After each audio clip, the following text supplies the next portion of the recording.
Hi everyone, we wanted to take a moment to talk to you about growing pains. Maybe you love church, but you don't like feeling cold. Maybe you love church and sometimes you need the toilet in church, but you don't want to go to the toilet because the toilets are gross. Maybe you love church, but it feels like you're serving on a rota every single week and you're tired. Or maybe you love church, but you've spoken to the leadership about the same issue multiple times and nothing has changed. Well, you, my friend, have growing pains. When we began as a community, there were 20 of us meeting in a coffee shop. And then we moved to meet in a school where we get 50 to 60 on a Sunday. Since we've moved here, it's not unusual for us to have over 100 on a Sunday. God is doing something new here. And when God did something similar back in the day, the prophet Isaiah said this: "Enlarge the place of your tent, stretch your curtains wide, do not hold back, lengthen your cords, strengthen your stakes." In other words, when God is bringing new people in, you need a bigger tent. And all of this pain that we're going through right now is the process of building a bigger tent. In order to build a bigger tent, we need to talk about three things: giving, serving, and grumbles. So let's talk about giving. StoryHouse exists because of generosity. That goes all the way back to when we opened our coffee shop and the people who gave to that, towards all the way through to the appeal that we did last year when we were running out of money and nearly went under. We exist because people gave. And now we're in a new location with some new costs and also bags of potential. So starting this week, we are now sharing the costs of running that building with the URC congregation. That's everything from the energy bills through to one-off repairs. But we don't want to just maintain an old building. We actually believe that it should be returned to being an incredible community hub. We want to turn that space from this to this. From this to this. From this to this. From this to this. But it's not just about the building. As we grow, we're going to need a bigger staff team too. We would already love to have a children's and families worker, a youth worker, an operations manager, a creative director, these and more as our family grows. And then there are things that we could really do with right now. If you've been to the building, you know we desperately need heating. You know that the toilets need renovating, that we need to pay for a cleaner because we're using the building so much more. We want to take the pews out and replace them with flexible seating so we can do more in that space in the week. And then we want to make an amazing space somewhere in the building for our youth. And then to save the hands of our precious home team, we really need a dishwasher too. So what we're asking you to do is to consider your giving. So if you don't already, to start. If you do, to think about how much you want to give every month.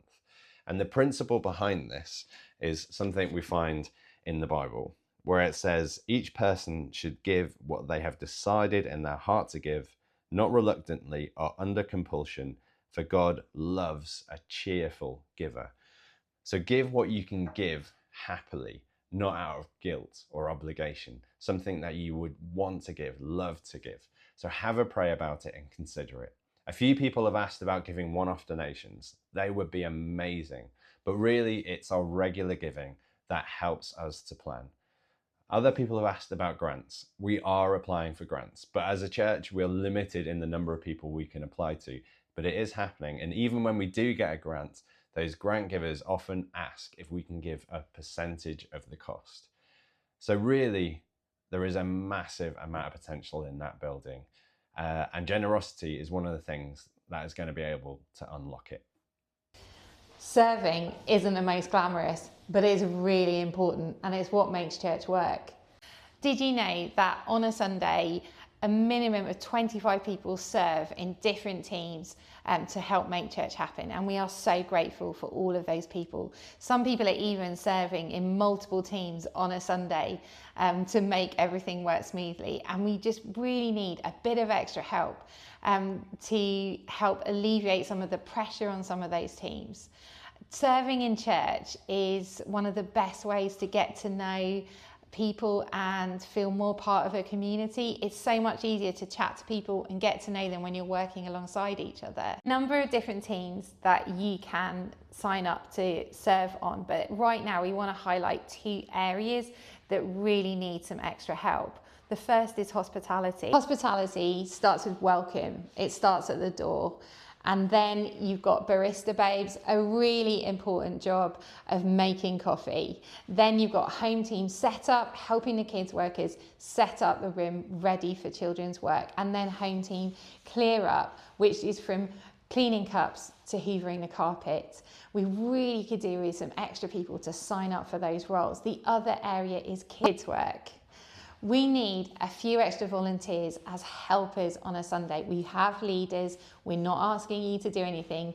You'll be told what to do. We just need some extra helpers to help with the most fun part of church, but also right now, the warmest part of church. If you want to sign up for these teams or any other teams that help make church happen on a Sunday, then go to our website, storyhouse.community/teams. So when I was younger, I had literal growing pains. I was freakishly tall for my age, and at night time, that meant my legs throbbed. And I hated that pain, but that pain meant that I was becoming a tall, handsome man. We can often rush to the conclusion that anything that is painful or uncomfortable is bad, but that's not always the case. Pain can have a purpose. So when we're talking about these painful things, let's be careful how we talk about them. When we're tempted to grumble, instead, let's talk about things in a way that builds each other up and helps us to join in what God is doing in our community. Do bring them up. It's right to bring them up, but do it in a way that joins in God's good story. We are so grateful for who you are as a church community. You don't realise how special you are. There are very few congregations who would be able to embrace the mess and walk into a new space and see the potential and not the problems. You are the most rock and roll congregation we have ever been a part of, and we are so grateful. So we just wanted to say thank you, church, and let's go.